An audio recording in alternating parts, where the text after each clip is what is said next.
जी अल्हम्दुलिल्लाह बिलाल ऑटो वाले झूले वगैरह का काम करन। पहले असां इतों कने जलालपुर तो वेने आसे लोधरा ते अल्हम्दुलिल्लाह हुण इथे कने आ गए अज इन्हें पहली बीमार है। अल्हम्दुलिल्लाह जबरदस्त काम करन, बहुत अच्छा काम करते रहन। बड़ी सहूलत मिल गई है, बहुत अच्छी सहूलत है साडे वास्ते। असां पहले लोधरा में आसे हुण अल्हम्दुलिल्लाह इथे कने असां काम करवे सारा साथ बड़े जी परेशान मामा तुझे क्या कहता असा आधे खुश थी गए सागु दही में अद्धी जिंदगी मिल गई। असा लोधरा में धक्के खाने आसे 2-2 घंटे सागु टाइम ना मिलता हूँ कोई घरे काम थी वही सागु बिया क्या चाहिए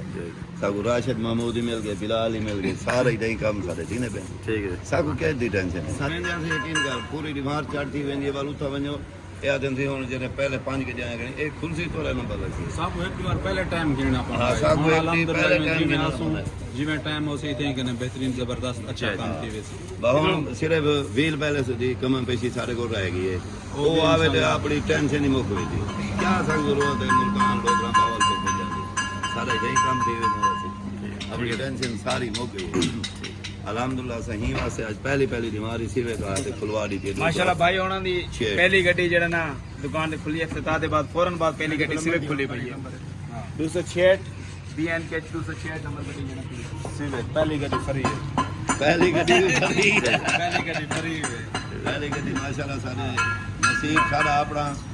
गड्डी भी पहली फ्री सारा अपना नसीब है भाई तुम्हारी कमाल नहीं असल तो 2016 तो बैठ रखने पे जुल्लो जलालपुर दुकान लाओ जुल्लो जलालपुर सारी तो सुन देना सारी नहीं में आ गई अल्लाह ताला ने सुन लिया ये सारा जय अपना नसीब ठीक है बड़ी मेहरबानी जय तो सभी में तमाम कराएंगे ना।